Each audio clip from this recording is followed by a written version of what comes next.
مرحبا سن مرة ونمقرد اللي ظلين سيات تغوسة بهري يستوهمن اللي كان يسكيل نتفينا. أخواتي إخواني مرحبا بكم في رحاب المعهد الملكي للثقافة الأمازيغية بهذه المناسبة التي نحتفي فيها بحرفنا الحرف المغربي الأصيل حرف تيفينا. Chers collègues, chers amis, la date du 24 juin 2004 est assurément une date historique dans le processus du passage de l'amazigh, de l'amazirité, de la langue amazigh, de la culture amazigh dans la diversité de ses expressions culturelles, le passage donc de l'amazigh, du stade de la tradition orale à celui de l'écriture et de la modernité numérique.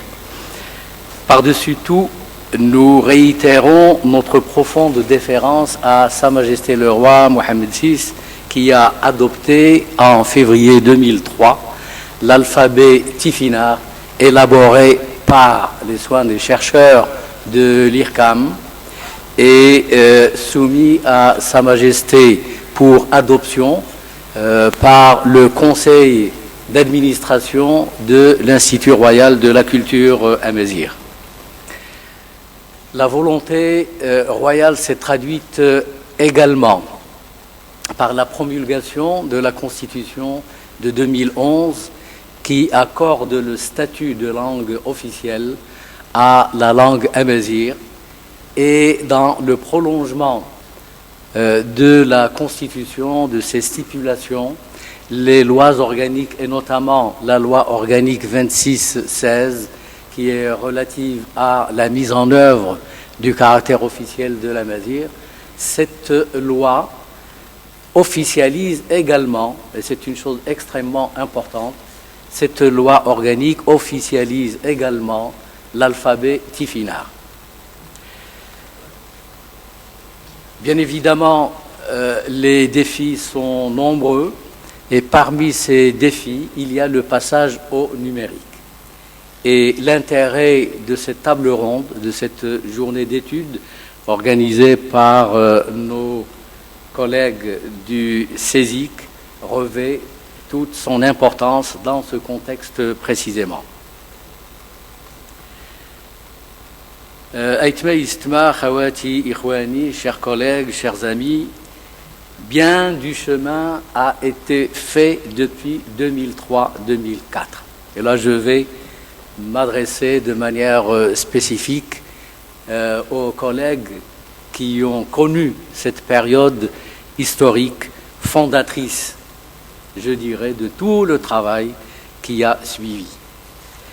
Et nous connaissons les principaux repères de ce parcours. D'abord, l'étude, il faut le rappeler parce que c'est extrêmement important, l'étude réalisée par les soins des chercheurs du Centre de l'aménagement linguistique. Cette étude qui a porté sur les trois graphies, la graphie arabe, la graphie latine et la graphie Tifinagh, constitue véritablement la base du projet qui a été soumis par l'IRCAM, d'abord à l'appréciation de Sa Majesté le Roi et après aussi à l'appréciation du comité ISO Unicode à Montréal. Et parmi les repères également, il faut signaler le travail technique et informatique réalisé par les collègues du CESIC. C'est un apport essentiel dont nous mesurons aujourd'hui toute l'importance. Nous devons tous être fiers de la réalisation de l'homologation et de la normalisation de la graphie Tifinagh parce que c'est un acte hautement politique, mais c'est aussi un acte qui a sa valeur scientifique et académique. Et La graphie Tifinagh, ce n'est pas n'importe quoi. Il faut juste essayer de réfléchir un peu pour voir quelle est la spécificité de cette graphie. C'est une graphie phonogrammatique. Exactement, si vous voulez, une graphie qui fonctionne selon les mêmes principes que l'alphabet araméen, ou arabe si vous préférez, que l'alphabet hébreu, que l'alphabet grec, que l'alphabet latin, pour ne citer que ces alphabets. C'est-à-dire que ce sont des alphabets où il y a un appariement, on met ensemble de manière appariée, d'un côté les sons et de l'autre côté les signes, les graphèmes qui permettent de rendre ces sons. Le fait que nos ancêtres, nos aïeux, aient découvert ce principe de biunivocité entre les graphèmes et les phonèmes, ça c'est un coup de génie. C'est un coup de génie simplement parce que lorsqu'on compare, par exemple, ce qu'on peut appeler l'alphabet idéogrammatique, d'accord, ou l'alphabet des hiéroglyphes. L'alphabet idéogrammatique, par exemple, il est représenté par l'écriture chinoise, par l'écriture japonaise, qui fonctionne selon des principes tout à fait différents des principes qui régissent l'alphabet phonogrammatique, par exemple l'alphabet Tifinagh. Ou encore, un autre type d'écriture, si on veut, c'est l'alphabet des Coptes, c'est l'alphabet des Égyptiens anciens. Quand on parle de l'Égypte ancienne, on ne parle pas de n'importe qui ou de n'importe quoi.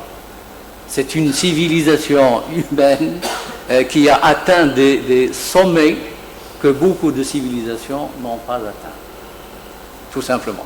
Et pourtant, l'alphabet copte, l'alphabet de l'Égypte ancienne, c'est un alphabet hiéroglyphique. Mais ce n'est pas un alphabet phonogrammatique. Et là, évidemment, les psycholinguistes se sont intéressés à cela pour montrer que l'alphabet phonogrammatique a comme arrière-fond une certaine vision du monde, une certaine façon de capter le monde et d'essayer d'établir une relation entre la description de l'univers et la description linguistique. Comment mettre ensemble les deux types de description. Et l'alphabet hiéroglyphique ou l'alphabet idéogrammatique, ils ont une autre vision du monde. C'est une vision, on va dire holistique, holistique d'ensemble, une vision d'ensemble, qui est régie par d'autres principes, par le principe des ensembles. Les mathématiciens, ils connaissent ça mieux que moi. La perception des ensembles n'est pas la perception des unités qui composent les ensembles.